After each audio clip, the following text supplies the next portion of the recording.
আসসালামু আলাইকুম, সবাইকে শুভেচ্ছা। আর একটি নতুন আর্ট নিয়ে আপনাদের কাছে হাজির হলাম। টেক্সচার আর্টের মূল উপাদান হচ্ছে এই পেস্ট। আমি বেসিকটা তৈরি করে ফেলেছি আগেই পেস্ট দিয়ে। এই যে প্রথমে আমি এই রকম ছিল যখন পেস্ট দিয়ে বেসিকটা তৈরি করেছিলাম। এরপর কালার আমি এখানে 4টা কালার ইউজ করেছি, white, blue, black and red. মাত্র এই 4টি কালার দিয়ে এত সুন্দর একটা পিকচার তৈরি করা যায়, দেখলেই বুঝতে পারবেন। ক্লে দিয়ে বোর্ডটা তৈরি করেছিলাম। ক্লে এখন আমি নিজেই বানাতে পারি। আগে কিনে নিতাম, কিন্তু দেখি খরচটা অনেক বেশি পড়ে যায়, তাই নিজেই তৈরি করে নেই ক্লে। কালার করছি স্কাই কালার। স্কাই কালার করতে আমার কিন্তু হোয়াইটের সাথে 10% হোয়াইট কালারের সাথে আমি 2% ব্লু কালার মিক্স করে হোয়াইট কালার স্কাই কালারটা নিয়ে আসছিলাম। এবার সূর্যটা আঁকছি। আর্ট করার সময় আমার কয়েকটা তুলি ইউজ করতে হয়। যখন যেখানে যেই তুলিটা ইউজ করতে হয় সেটা দিয়েই আমি আর্ট করি।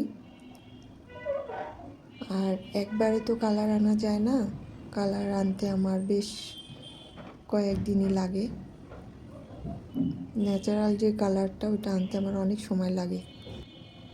সূর্যের রঙটা হবে সিঁদুর কালার, এজন্য কিন্তু আমাকে রেড কালারের সাথে হোয়াইট কালার মিশ্রণ করে সিঁদুর কালারটা আনতে হয়েছে। আর ওয়াটার কালারটা আমি এখানে ব্লু কালারটা পরিমাণ বেশি রেখেছিলাম আর হোয়াইট কালারটা কম, মানে 10% ব্লু 3% হোয়াইট সব মিশ্রণ করে আমি সি ব্লু কালারটা আনার চেষ্টা করেছি। আর সমুদ্রের পাড়ে যেই একটা বালি বালি ভাব, ওই কালারটা এনেছি আমি হোয়াইট সিমেন্টের যে পেস্টটা ওটার সাথে একটু কালো রং মিশিয়ে মেঠো মেঠো একটা কালার।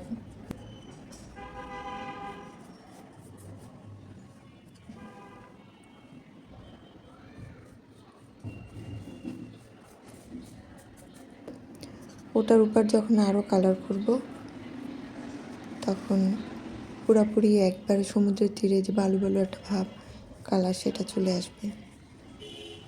এবার আমি এই যে সমুদ্রের তীরের কাজটা করছি, এখানে আমি ব্ল্যাকের পরিমাণটা বেশি রেখেছি কালারে, আর হোয়াইট একটু মিক্সড করেছি ব্ল্যাকের সাথে, মিক্সড করে একটা বালু বালু কালার ভাব নিয়ে আসছি।